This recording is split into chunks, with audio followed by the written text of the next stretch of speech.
Labdien, dārgie draugi! Protams, paldies par šo ielūgumu uzstāties Medicity konferencē. Bet kaut gan man liekas ar atskaktiņu redz, ka daži no jums ir neizpratnē, ko gan sporta pasākums Rīgas maratons dara šeit pilsētu plānošanas formā.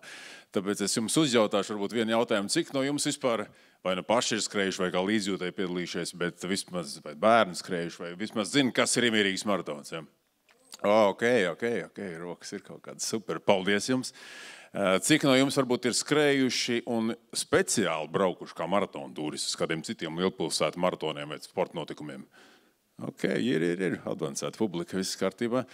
Un varbūt tās droši atzīstaties arī tie, vai kuri ir burkšķējuši par to, ka Bācis Nords atkal visi pilsētas ir aizslēdzis un Johaidī ir jāsēž sastrāgumā un kāpēc Rīgas maratons nenotiek ārpus pilsētas. Ja? Droši atzīstaties, viss kārtībā. Ja? Paldies par atklātību.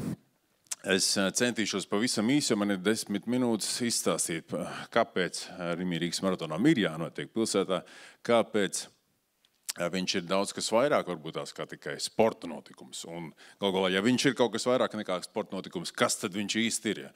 Tā kā to pavisam īsi no tāda mana organizatora skatu punktu, un es ceru, ka jums arī būs kāds papildus āķis nākamgad piedalīties Rīgas maratonā. Jā, tad bez tā, ka mēs esam viena no lielākajiem Ziemeļeiropas un Centrāla Eiropas maratonu, turisma un tautas sporta notikumiem, vairāk kā 40,000 šogad piedalījās. Un bez tā, ka mums pāris Āfrikas skrējēji uzstāda tos rekordus katru gadu, un tas nozīmē, ka mēs esam augstā sporta sasniegums, es domāju, ka Rīgas maratons ir viss kaut kas cits, tikai ne sports. Un es pāris argumentus jums iedošu, kas tad viņš īsti ir. Es domāju, pirmā kārtā viņš ir. Un to jūs droši vien varbūt nojaušat, varbūt esat tie, kas piedalījušies, zinat, ka Rīgas maratons ir kultūra. Mēs pašā sākumā jau, kad sākām šo pasākumu kūrēt, tā ideja bija, ka noteikti mēs gribam iekļaut notikumā kā tādā vēstījums, ko Rīga varētu nest uz āru, un ātri secinājām, ka tiem noteikti jābūt ir kaut kādiem ļoti spilgtiem mūsu pašu simboliem, un tas noteikti bija dziesmasvēki priekš mums, ko mēs izdomājam nest iekšā. Tā kā tas izpaužās visur, kur no noformējuma, sākumos beigās, kas nemaz nav tik tipiski sporta notikumiem, beidzot ar saturu, ja, kur, teiksim, tie, kas piedalījušies, tie zina, ka virknē vietu maratonā mums ir simtiem dejotāju un dziedātāju, par kuru mēs saņemam neticamākās atsauksmes, godīgi sakot. Pat ne tikai no latviešiem, bet vispār no ārvalstniekiem. Viņi ir uz dibena, ka kaut kas tāds var notikties sporta pasākumā. Tā kā tā ir tā viena lieta, kur mēs to Latvijas dziesmu svētku motīvu ritīgi mēģinam ienest iekšā. Ja. Otra lieta, lai man nesmīkņā arhitekti, bet, protams, ka maratons ir arī arhitektūra. Tādā ziņā, ka uztaisīt trasi maratona, tā ir pamatīgi ķēpa. Mūsu galvenais trases arhitekts ir tas pats, kas taisa ar Olimpiskajām spēlēm Parīzē, tikko taisīja galveno maratonu trasu. Mēs viņus darbojamies jau pēdējos 5 gadus. Starta vietas atrašana, lai praktiski mēs arī esam meklējuši, lai iedomāties visu to loģistiku uztaisīt, dalībnieku 40,000 starts, finišs, lai viss iet nevietā, lai televīzija, kadri un tā tālāk, lai to aizsniedz tālākās pilsētas vietas, iekļaujot urbāno vidi un netik urbāno vidi, lai tu iekļauj arī visu pilsētas infrastruktūru. Piemēram, mums ir arī mūsu rīcībā veseli 3 tilti, šogad plus vēl Brasas tilts, kur ar tikko atjaunoja.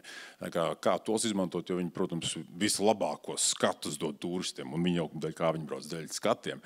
Tas ir, protams, arī iekļaut noteikti abas pilsētas puses, labais krasts, kreisais krasts, kā viņi izpaužās, kas ir tā Rīga, ko skrējēji redz, kad viņi skrien, un kas ir tā Rīga, ko līdzjūtē redz skaistākās pilsētas ielas, un, protams, arī ikoniskākās un atpazīstamākās Rīgas vietas, kā pieņemsim Brīvības piemineklis loģiski, un arī viss šīs dziedātāju un dejotāju alejas, kam noteikti ir jābūt šeit. Tā noteikti ir arhitektūra, ja, tad Rīgas maratons noteikti ir arī māksla.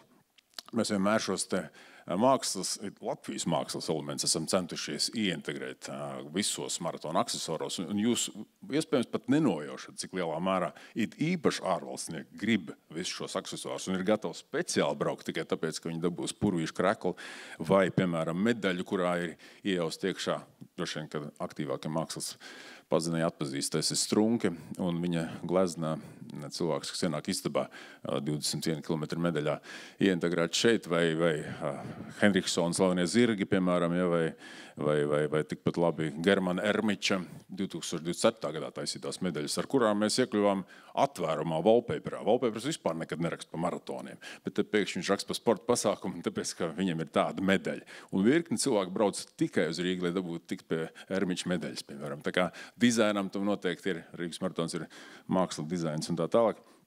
Maratons ir arī, tas vairāk pa tiem, kas šogad skrēja, ir arī noteikti brīvbiļete Rīgas sabiedriskajā transportā. Es nezinu, kurš varbūt viņi izmantoja no jums, jā. Tā kā tāda lieta, protams, ir. Maratons ir arī mēdījis. Lielai daļai viņš varbūt saistās kā sporta mēdījis.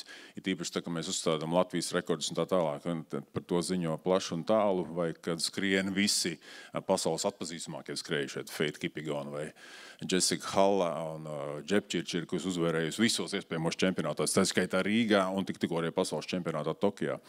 Vai arī šī bilde, kur principā parāda to, ka maratons ne tikai sporta mēdījis, viņš ir reāls pilsētas mēdījis. Šeit 23. gadā mēs uzstādām pasaules rekordu Rīgā jūdzes skrējienā, pasaules rekordu.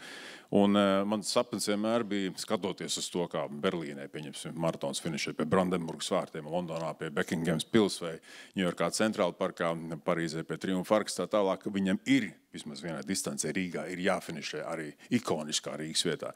Un tad šis foto ar finišu, Hops Kessler rekordu finišu, un pie Mildas pakājiet, šis apceļo visas ziņa aģentūras, un tā ir neticama reklāma, protams, Rīgai. Neticama brīvā reklāma, mediju reklāma valstī un mūsu pilsētē. Protams, ka mediji, tas nozīmē arī turismu, un nozīmē arī biznesu un Rīgas eksportu. 23. gadā mums iedeva titulu Rīga pasaules skriešanas galvaspilsēta. To neviens cits kā Pasaules Vieglierīgas Savienības prezidents Sebastians Ko. Un tas savukārt, un vēl mūsu tāds darbiņš rezultējies tajā, ka šogad bija absolūts ārvalstnieka rekords. Tad bija vairāk nekā 12,000 ārvalstnieku atbrauc. 109 valstis, un pirmo reizi, kas pats interesantākais, Lielbritānija, Vācija, Somija izgriež pogas Igauņiem un Leišiem, jo tās ir valstis, kas, protams, pie mums brauc visvairāk skriet, bet viņas pirmo reizi apsteidz pilnīgi citas valstis. Ja. Un, protams, kā jūs redzat, Krievija, Baltkrievija šeit vispār nav. Kādreiz viņas bija praktiski populārākās braucējas pie mums, bet pēc kara mēs loģiski viņas izsviedām ārā.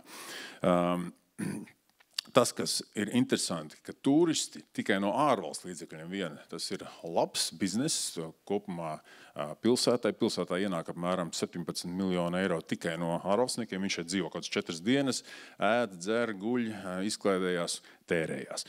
Un attiecīgi valsts tikai no ārvalstnieku tēriņiem vien papildus nodokļos iekasē kāds 2,5 miljonus, ap 8 miljoniem ienāk visam izmitināšanas sektoram un tā tālāk. Tā kā viņi ir ļoti laimīgi Rīgā redzēt maratonu, it īpaši, ka viņš ir nesezonā nosacīt, vai pirms sezonas, kas ir maijs vēl. Ja. Tad maratons, protams, esam mēs visi, ja tie nav tikai čempioni, mums iekļaujušies maratons, mums ir kaudze ar bērniem, ar ko jūs normāli lepojas, starp citu, jā, Ņujorkā skrien 40,000 vai 50,000, bet mums skrien 10,000 bērni, piemēram. Pagājušajā gadā viesojos ciemos pie Ņujorkas maratona organizatoriem, un viņi mums apskauž, viņi domā, kā varētu viņi Ņujorkā, es gan domāju, ka viņi to varētu mierīgi izdarīt, bet kā viņi varētu dabūt 10,000 sīkos, ka viņi bērndienā izskrienās. Ja. Tas ir par to. Un maratons mēs paši sev uzdodam jautājumu vienmēr, kas mēs esam. Mēs par savu misiju esam uzlikuši Latvijas, Rīgas iekustināšanu, aizraušanu. Un varbūt ne tikai tādā iedvesmošana, ne tikai tādā fiziskā nozīmē, ja, bet, protams, arī aizraut arī uz citiem labiem darbiem, pieņemsim uz labdarību. Tikko kopā saziedojām ar skrējiem vairāk nekā 50,000 priekš bērniem ar kustību traucējumiem. Arī uz zaļiem darbiem iedvesmojam, ja, pieņemsim, aicinām skrējējus nodot savus numurus un savus piespraudītus, apmainīt tās pret eglītēm. Mēs rēķinam arī savu pēdu, vienīgais sporta pasākums, kas rēķinam savu CO2 pēdu, un arī Rīgā viņi kompensējam reāli kopā ar Rīgas mežiem stādot mežu. Rīgas un maratons ir arī viena no tām lietām, kuras ar lepnumu var teikt, ka zin kā, man vienmēr besīja, ka visi saka, Viļņā tur notiek tas un tas, vai Tallinā notiek tas un tas, piedodiet mums, dargie kaimiņi. draugi, Rīga ir noteikti galvasties priekšā visiem Baltijas maratoniem, arī Ziemeļa Eiropas maratoniem, vienai daļai no viņiem. Un es noteikti pie tā negribētu apstāties. Es gribētu, ka mēs esam viens no Eiropas top notikumiem sportā un turpinam par to būt. Jā. Un šeit Rīga ir pilnīgi noteikti ārvalstu turismu, dalībnieku skaita ziņā un tā tālāk.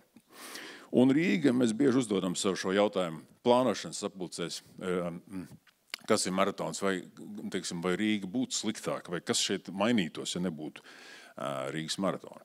Un tad mēs sakām, ka bez Rīgas maratona droši vien nekas tāds slikts nekad Rīgai nekas nenotika, bet viņi noteikti būtu mazāk eksportspējīgi, mazāk konkurētspējīgi, droši vien viņi būtu, teiksim, savrupāka, vienmuļāka, varbūt garlaicīgāka, provinciālāka.